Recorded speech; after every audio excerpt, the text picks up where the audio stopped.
Okay, we're live. Paul Van Wagner, Mike McDaniel, the voice of college football. Shout out to Mark for allowing us to steal his space once again to talk all things Hokies. How you doing, man? How's your January? How's your 2022 so far, Mikey? First week was a little rough. Didn't have power for most of it, so that was a problem. But doing all right now. Yeah. You kind of have a big announcement. Have you made that announcement on this platform? As far as the two becoming three. Oh yeah, my wife and I are expecting. Yeah. How about that? Man? And we were confident that was never going to happen. We had bets on you not being able to make that happen, but yet here you are. Congratulations, man. That's fantastic. Yeah. Thank you. Yeah, we're excited. Yeah, gonna have a boy. Oh, all right. Now, have you picked out names? Noah William. Okay. William, after my dad. Noah okay. William. I like it. So there's no chance, like, if I start a GoFundMe and start a college fund for him and like put like $10,000 in it, that you would let me pick the name. Like, you guys are set on this? I think Brian Kelly said it best, like a week before he left Notre Dame, when they asked him if he would ever leave Notre Dame. He said, if the fairy godmother, waves a $250 million check, I'd have to run it by my wife first. So I don't want to, never say never. I feel like there is a 0% chance that Kate is going to give me an opportunity to name your child. Probably 0, but I'm willing to bet she would take the money, though. No way, man. It's a package deal. There's no way that's happening. All right. So Justin Fuente. Wow. Stuck in the past. Brent Pry. Let's try that again. Brent Pry addressed the media today. First time since his inaugural press conference where he kind of just outlined a lot of real generalities. This time a little bit more specific. We now know who the whole coaching staff is. Overall, I feel like at the inaugural press conference we were all at like a 10. Yeah. Where are we now? Are we still up at the 10? Have we tempered this a little bit? I'm still pretty high on it. How about you? He's saying all the right things. Yeah. The difference though. So Fuente said all the right things 6 years ago. The difference though is Pry is doing the things that you follow up saying the right things too, right? Already. Yeah. And I mean, and it's, you got to be kind of cautious too, right? Because, when Pry took over, he had about a week until the early signing period. Yep. And so he had really just a week to recruit, and he only had a couple of guys on staff at that point in time. And Paul, you actually asked a question during the press conference today regarding, the state of Virginia and high school coaches and how they've received Brent Pry's staff. And he was pretty honest with his assessment and said, look, like, I think they like the guys that we've introduced them to, but during the early signing period, we only had a few guys on the staff actually out there recruiting because we didn't have enough of them officially hired yet. And I think now that you have the full staff in place and you hear his plan, it's really easy to say in the introductory press conference, a couple months back, yeah, hey, look, I'm going to recruit Virginia. It's a different thing to go out right there before the early signing period and immediately hit the ground running all over the state, which is what he did. And for him to come out today and say, okay, when the recruiting dead period ends this Friday, tomorrow, we are going to spend the entirety of the first week recruiting the state of Virginia. Yep.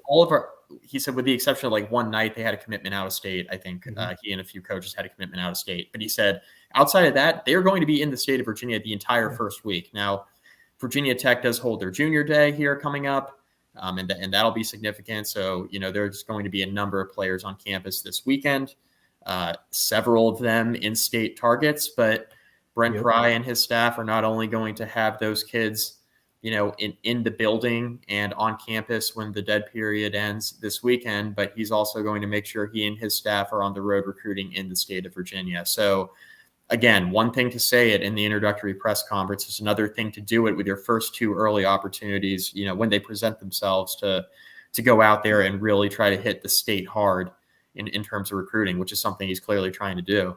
So I'm gonna take everyone back in time a little ways, right? And not to harp on or belittle the Justin Fuente era at Virginia Tech, but I think to put it in perspective for people so that they understand kind of where I'm coming from when I ask these questions of Brent Pry. 6-ish years ago, maybe a little bit less than 6 years ago, Brent Justin Fuente said to us in the media, when I walk into a school in Virginia with Bud Foster next to me, I have instant credibility. Right. And I thought to myself, okay, all right, I get it, but at some point in time, you got to build your own credibility. Fast forward to about 2 years ago. I asked Justin Fuente this same question. I said to him, I said, do you remember saying that to us? He said, yeah, I remember saying that to you. And I said to him, I said, and this was right after Bud announced that he was going to retire. So it was kind of poignant because he couldn't hide behind Bud Foster anymore, right? I said to him, I said, do you feel like you've done enough to have your own credibility in the Commonwealth of Virginia? And he grabbed his bottle of water, he took a drink of it, and he looked me dead in the eye and he said, I don't know. And he took the next question. And I was so shocked by that response, Mike, that I was just like, I didn't have a follow-up question. Right? Like, right. I was like, holy crap, you don't know?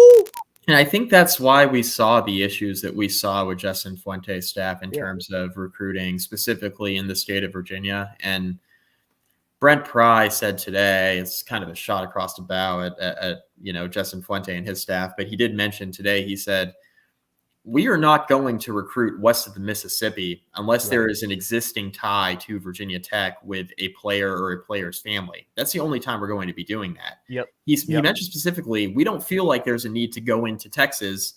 We don't feel like there's a need to go into like Nebraska. He started throwing states out there where Virginia Tech has tried to recruit before. And he said, we don't feel like there's a need to do that unless there's an existing relationship. So, a player's family, a father, a high school coach, somebody better be affiliated with Virginia Tech in the past in order for us to go pursue that kid. Otherwise, it's a waste of time. He did mention that he didn't want to throw darts, right? He's like, we're not just going to throw darts out there and see what sticks. We're going to recruit within a 6-hour radius of Blacksburg. The area that he did mention that Virginia Tech has had some success in the past, had success here and there under Justin Fuente, but James Franklin and Brent Pry, for that matter, did a pretty good job locking down the state of Pennsylvania.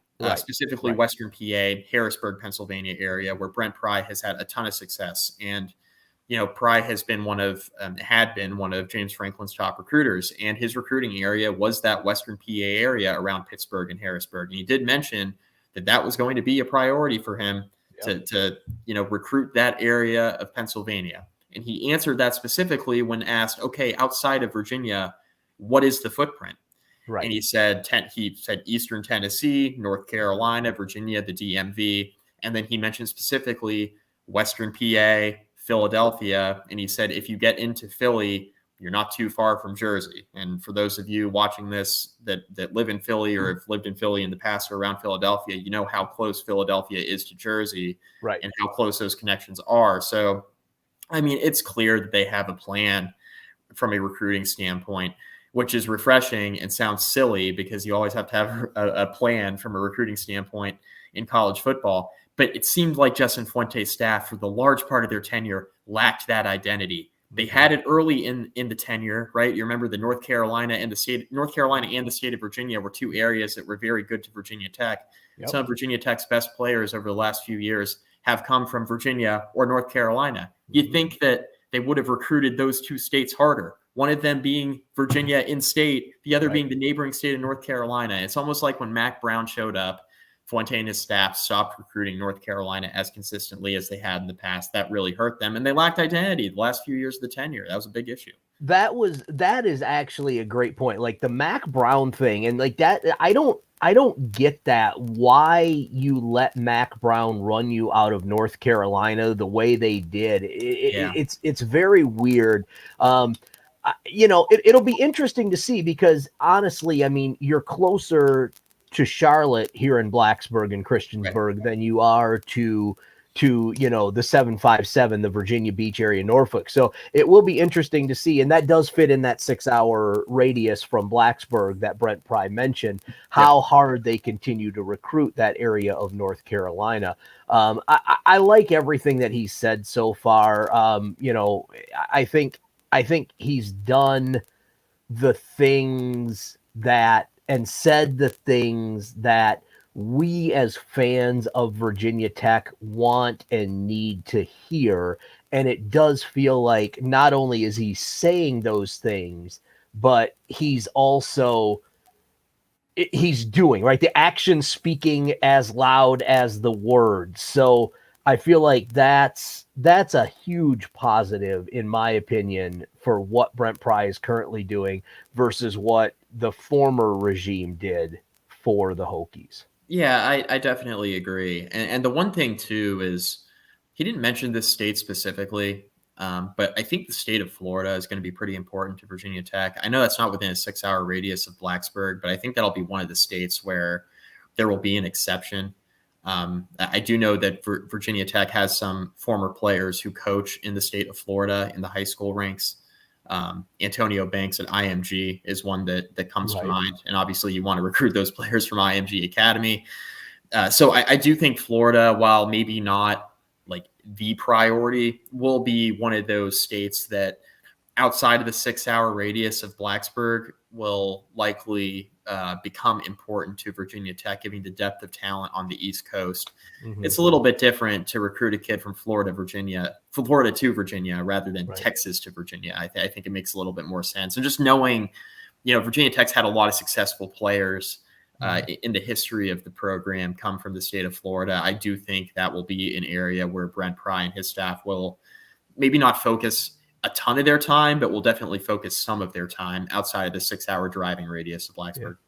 Yeah. Wayne asks what we give the recruiting as far as a grade is concerned. Giving recruiting a grade is so hard because right now, I mean, let's give them a solid B plus, right? But 3 years from now, that B plus could be an A, depending on how the talent is developed. That B plus could be a D minus, depending on how the talent isn't developed.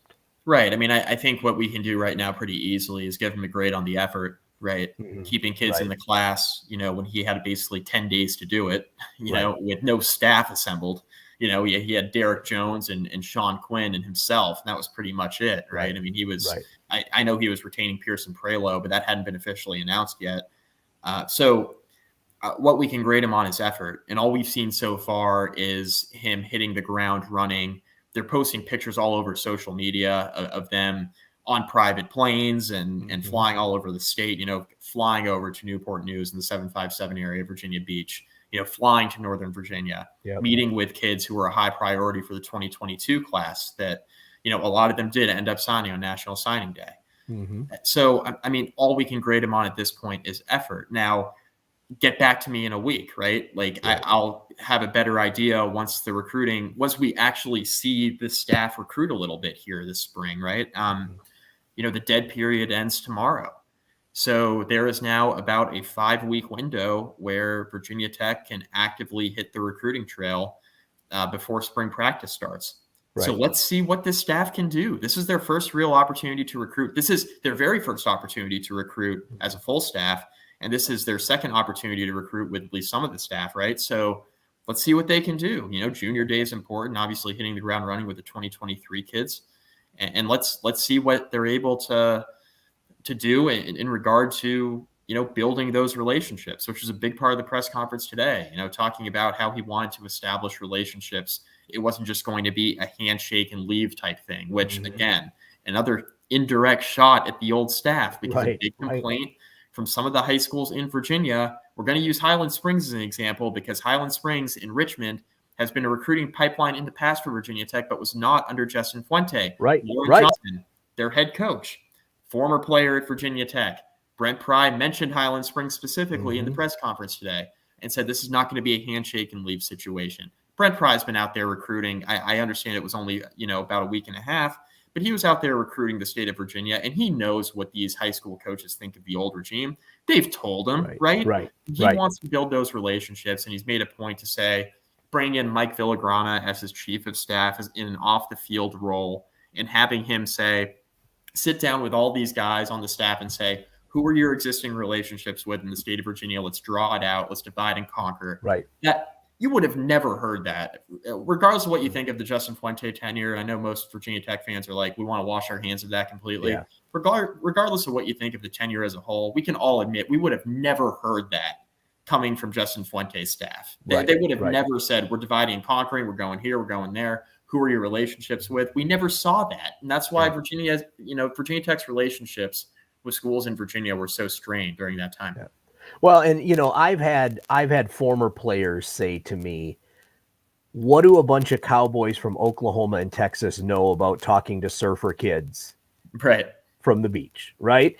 And you don't think about it until it's presented to you in that way, that, oh man, there is a serious disconnect, right? Like, I mean, and it's nothing, like, it's not a bad thing, but you've got guys from Oklahoma and Texas trying to recruit kids that want to spend their day on the beach. Like, just wow. Like, when you look at it from that vantage point, it's like, okay, maybe this doesn't make a whole lot of sense. And then the unwillingness, the other thing that I always heard, Mike, was the unwillingness to change.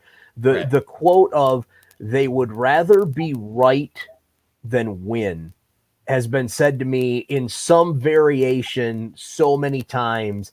And it feels like this new regime wants to win, will admit when they're wrong. Hey, we screwed this up. We're gonna fix it. We're gonna make it right. We're gonna learn from our mistakes, right?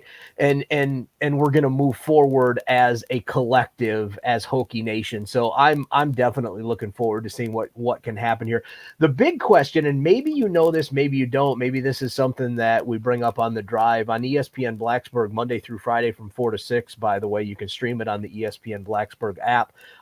We talked to guys like Evan Watkins from VT Scoop and Tim Sullivan from Rivals about this. Is what is the whole of Virginia Tech's roster look like right now? How many guys can they actually add? Because that does play a big factor. I mean, kudos to Brent Pry and his staff for keeping those 22, 23 kids that they kept committed to Virginia Tech. But with COVID, with the extra year, with guys getting, Johnny Jordan just announced that he got a 6th year, so he's coming back, which is a good thing. Like, I'm not saying that's a bad thing. Yeah, it's a huge thing for Virginia Tech. But so what does this roster look like now?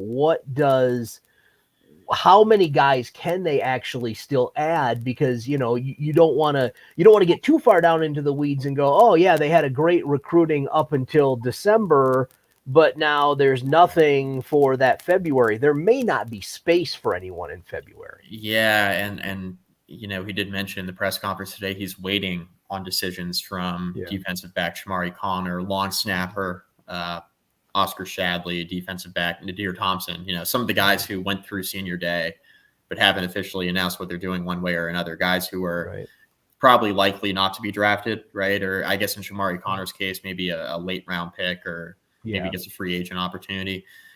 So I think regardless of whether or not they actually know, right, Brent Pry and his staff, I'm sure they have an inkling one way or another. Maybe some of these players are waiting to announce it. Maybe they're still contemplating it, but I'm sure Brent Pry and his staff have a general idea if these guys are going to come back or not. And it does impact some things, right? Like the transfer portal specifically, because everything is so jacked up from a roster management standpoint to begin with COVID, right? There's so many people in the transfer portal and there's only so many spots, because with players being able to take an extra year of eligibility from the 2020 season that didn't count for anybody from a requirement standpoint in regards to eligibility, there are now guys who are in college 6 or 7 years, given that one random year we had. And, yeah, I mean, Brent Pry and staff that's something they need to manage, right? And roster management was an issue under Justin Fuente, but not from a sheer numbers standpoint. It would be like numbers at certain positions, right? Where Virginia Tech has about 1,000 running backs, right? And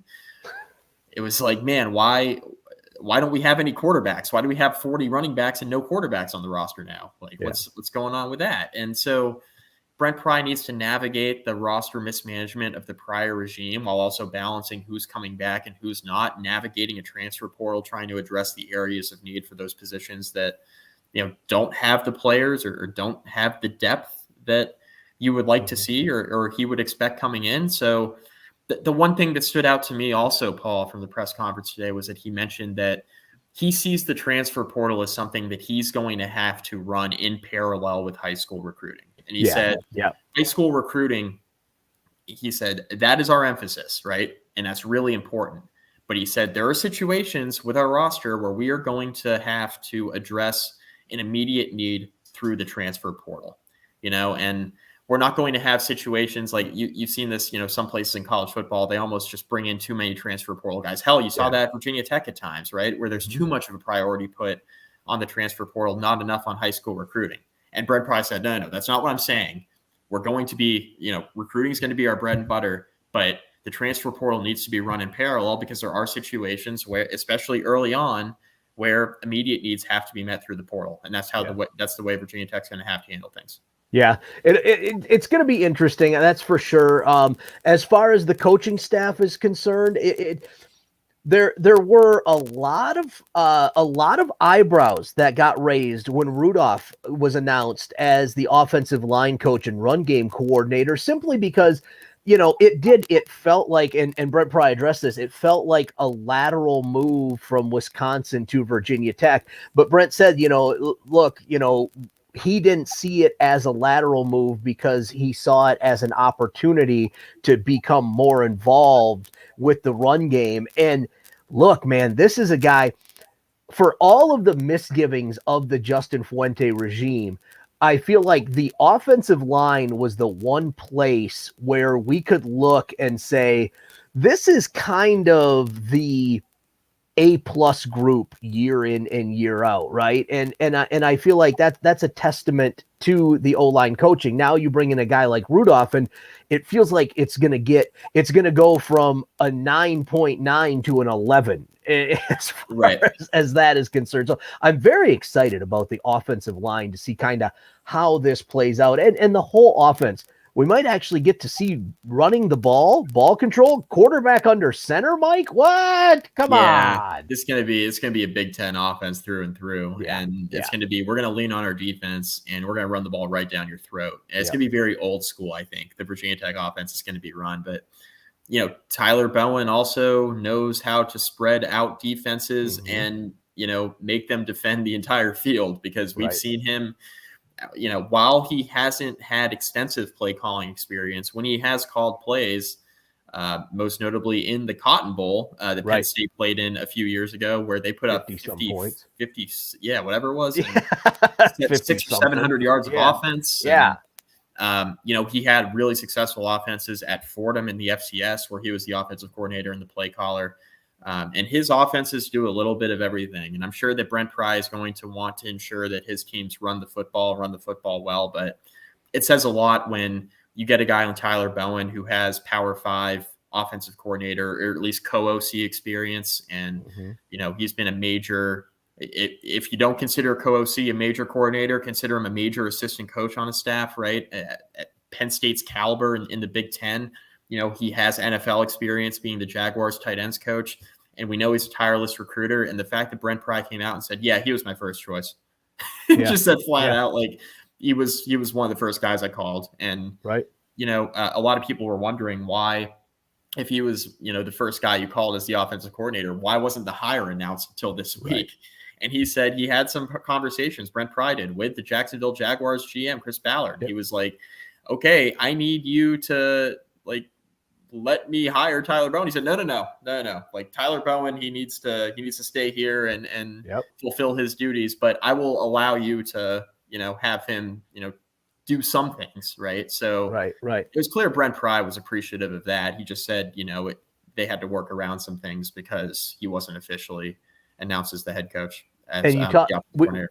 we pounded on the recruiting of Virginia, and we neglected to mention Fontelle Mines, the wide receivers coach for Virginia Tech, the most recent addition to this group. I mean, you talk about a guy that's recruited Virginia, right? Richmond, James Madison, ODU. I mean, he is solely recruited Virginia. If anyone has an established relationship with a high school in Virginia, Fontelle is going to be that guy, and I think that's huge. I kept asking the recruiting guys, like, there's got to be somebody, right? There's got to be a former Hokie. There's got to, and they kept saying that there's nobody that would fit that wide receiver coach's role that is a former Hokie that can recruit. Well, they Brent Pry found him in Fontelle Mines, and man, I'll tell you what, a UVA guy though, Mike. You're a Hokie alum. How you feeling about that? There's been a couple of UVA guys that have jumped ship, if you will. Fine with me as long as they can coach. Totally fine with me. Fontelle Mines is an interesting hire too. Being a Virginia guy, he's got the relationships in state. He checked off a lot of boxes for Brent Pry, and I think the hire makes sense in the context of the relationships that Mines has built in Virginia and what Ricky Ronnie thinks of him, right? The ODU head coach.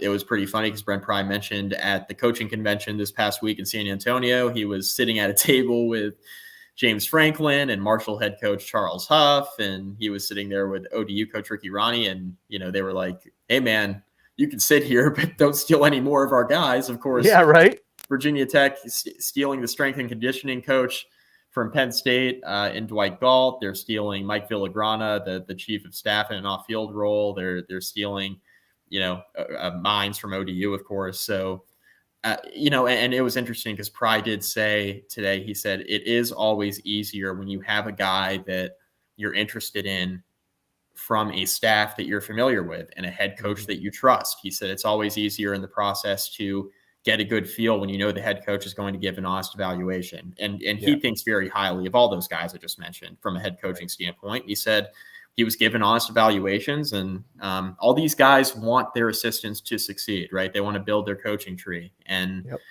for them to come to Virginia Tech and have the recommendations of those head coaches, I think, it gave Pry a comfort level for guys he might not have known as well. Again, a big ding on the former staff was the lack of cohesion with the history of Virginia Tech, right? They did the Beamer 25 thing, which was cool and all of that. Yeah. But the previous players, the previous stars hadn't felt like there was a lot of love given to them. Fast forward to just the other day, actually 2 days ago, Xavier Adibi announced as one of the offensive, or one of the defensive staff members.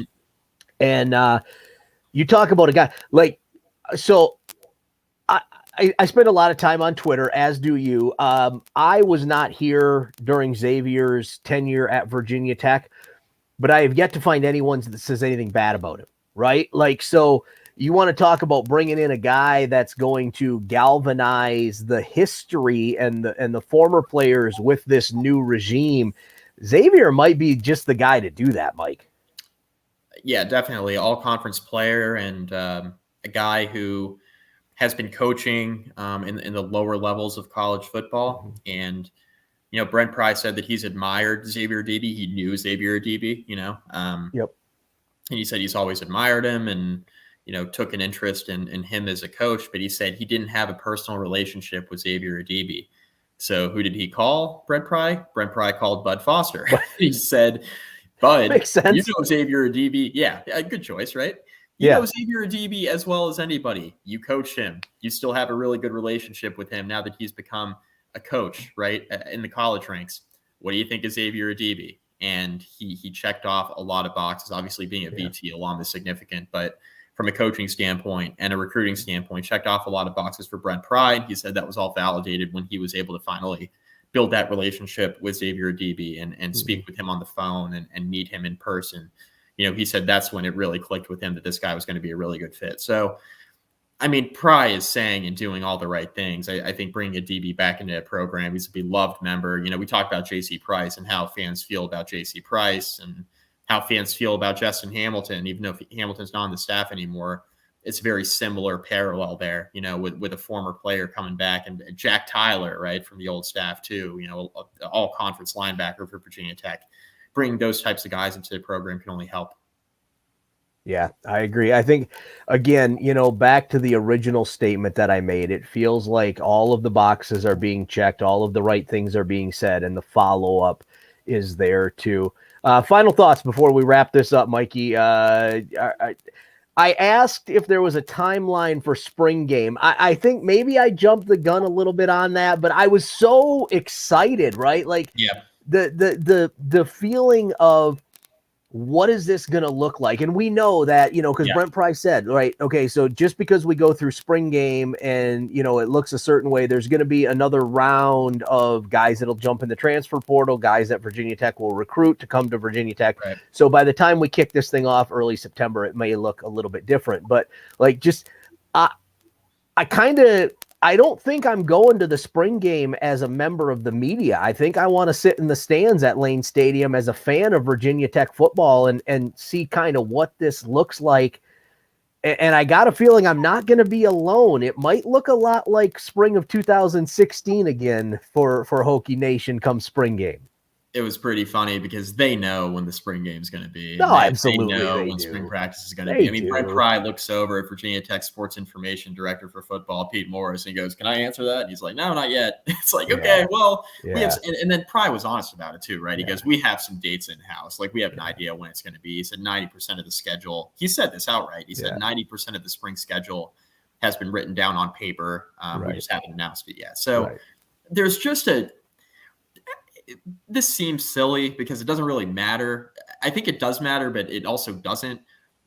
There's just a genuineness and an honesty and an openness with Brent Pry that just wasn't present with Justin Fuente. Again, none of it matters unless you're winning football games. But I do think that you know what? You're wrong. You're wrong. And I'll tell you why you're wrong. Because with the genuineness and the nicety of Brent Pry, it's going to give him more rope, right? Like, one of the biggest arguments about Justin Fuente was there's the whole, there's nothing to see here, right? There's nothing going on, right? Like, let's just keep everything closed up. And when you start to lose games, people start to kind of peel back the onion as much as they can.